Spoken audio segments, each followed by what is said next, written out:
says help. This is the search tab, right? The one we are on right now. If I click on the next one, this is where you set up your preferences, right? You can say, I wanna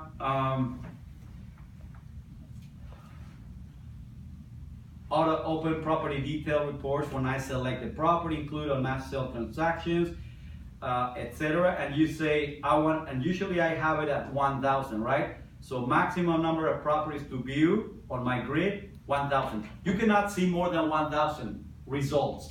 When you run a search for multiple properties, let's say I'm running, let me step back a little bit for a second, right? So I can run the tax report for just one property, if you have the address or the name of the person, or multiple properties at the same time. Maybe you just need the tax records of all the people who live on this street, right?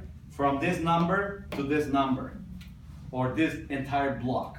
So you can run a couple of different searches. And so in this case, when you run a search on the map, like let's say you're using your radius button or your polygon or any of those, the maximum number of results you can get is always 1,000. So I always recommend people, first of all, set it up at 1,000. Second of all, don't run searches for the entire county, because you're gonna crash, the system is gonna crash at you. You're gonna be sitting down for 20 minutes, and then at the very end it's gonna stop, and it's gonna tell you, can you refine your search, please? So remember, this system is being used by thousands of agents like you throughout California as we speak, right? So that's why it may be a little bit slow. Anyway, so these are your preferences. Help, they only have very, how can I say this?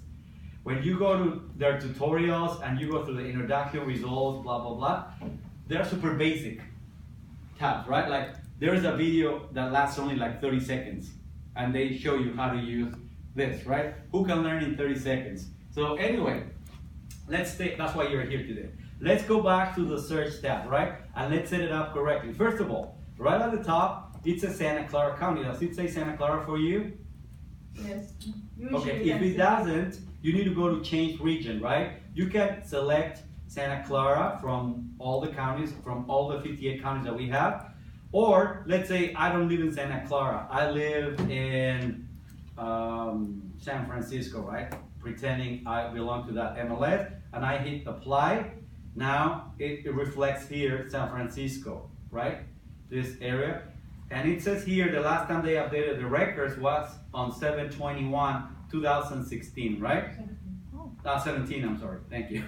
Right, so I'm gonna go back. I can multi-select, right? I can say, well, I have San Francisco, I want San Luis Obispo, Santa Barbara, Santa Cruz, and Sierra. Now, as you can see, the way I'm selecting them, when I go back, when I hit apply, I can see it says here, when I hit apply, it says right at the top, multiple counties selected, correct? So I would recommend you that if you work in this county, select Santa Clara only. So when you look for properties, it goes directly to the Santa Clara County. The system, you're making the system work faster. It will just go to Santa Clara, look for properties in Santa Clara. Because if you have properties in San Diego, but you're in Santa Clara, so it says Santa Clara here, but you're looking for properties in San Diego, you are forcing the system. Remember, the system is overloaded with a lot of requests from different agents. So just set it up for your right county. Now, but you know, say for example, you have a lead, a flow call, and the person does not tell you, but they give you their names. You have to click different regions to find out where the property is. Yeah, I mean, you can do that, certainly. I mean, I'm not saying you can't. I'm just saying to simplify it. It slows it down. Right, so one of the things I wanted to show you, I selected a couple of different counties, as you can see on the right-hand side, but counties are different. Some of them update the records very frequently, like Santa Clara County. I think Santa Clara updates every like 2 to 3 weeks. So you just sold a home, right? You go back to the system, our system, to check the close of escrow date, and it does not show, right? You go back the next day, it does not show. You go back like after 1 week, it does not show. You go, what's going on? It's not us, it's not the MLS. It's that we're sending that data to them, and And actually, now, let's say it this way. You record it with the county, but it takes a couple of weeks for them to, they just compile. One day of the week, like after probably like every other week or something like that, they hit the refresh button and they say, that's my recording date, right? So as you can see, Lake County, the last update for them was on 7/18.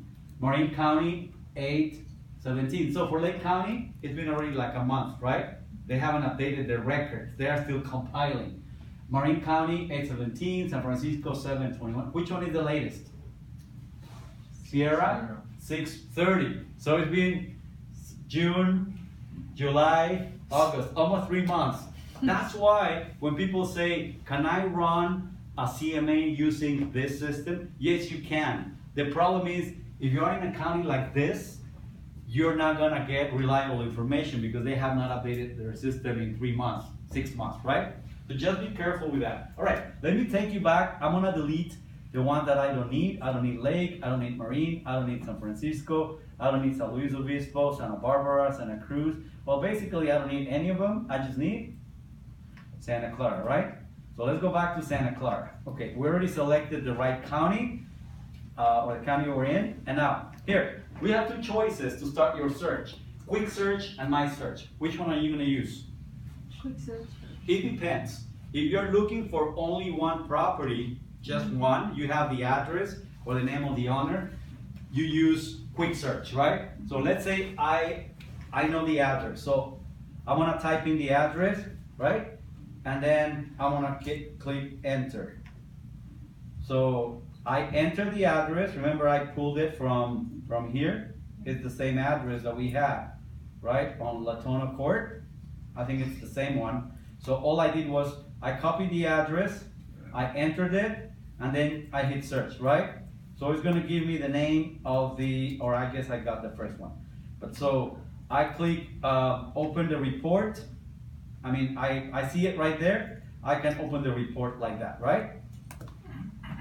Is it the same house? That's the house number 1. Oh, that's the number 1. Okay, let's do let's go back to the second one because that was a little more interesting. Because that one was the one with foreclosures and all that, right? So let me step back, close this report. Let me go back here. Let me get this one, right? So all I'm gonna do is go back to my real estate tab and enter the address. Was that San Jose?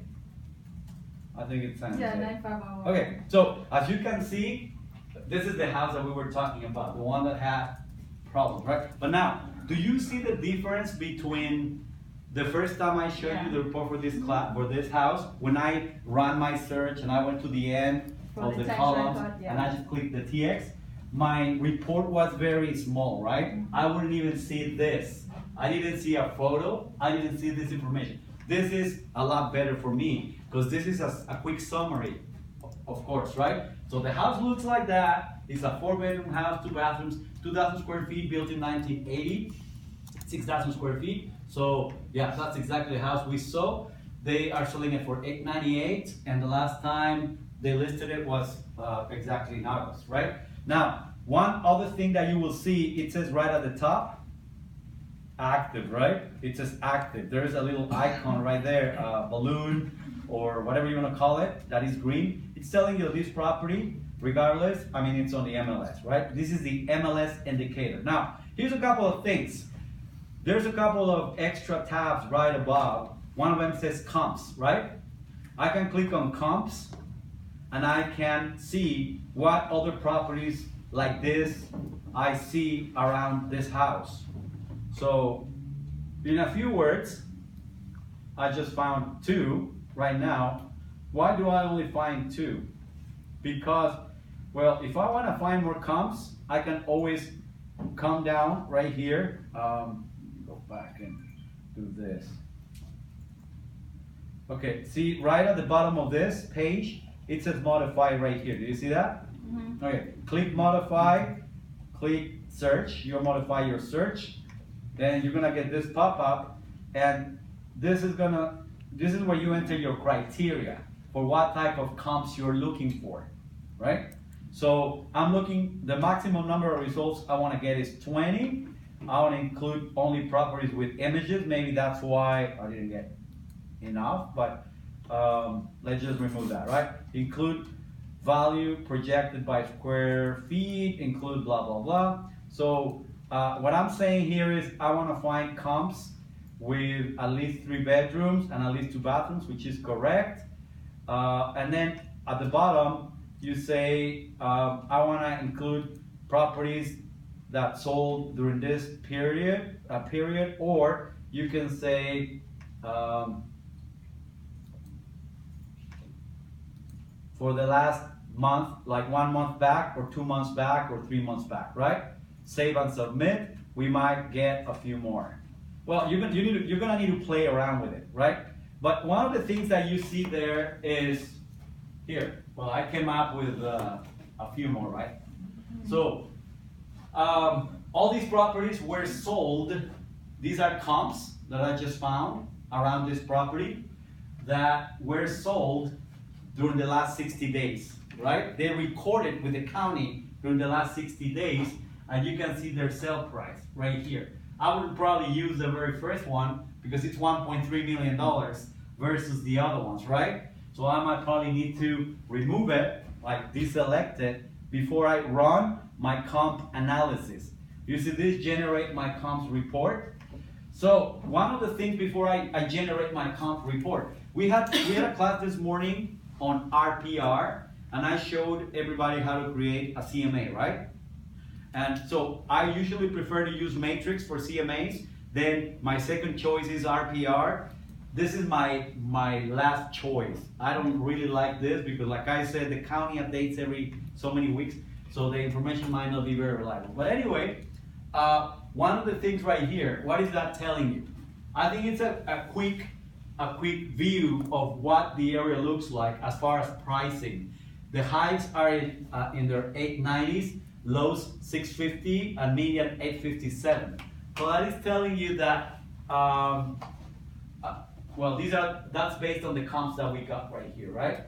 And so that's a quick summary, and then you can click here, generate a comps analysis. And so it's gonna give you, underneath that page, it's gonna give you, okay, so here's your subject property, right? The subject property, and here is subject property, and how the one comp compares to the subject property, comp 2, how it compares to the subject property, comp 3, and so forth, right? So you're gonna have this report that you can print and analyze, and this is gonna be pretty much your CMA. But so the most important thing about the CMA is the upper part, the one that I showed you earlier with the right here, which is the subject property analysis right here, right? So this is more or less like your pricing. Like the median price for houses in the area should be around 857. How much do they want for this house? 800. 890, right? 860. 898. They might be a little bit above, but it depends.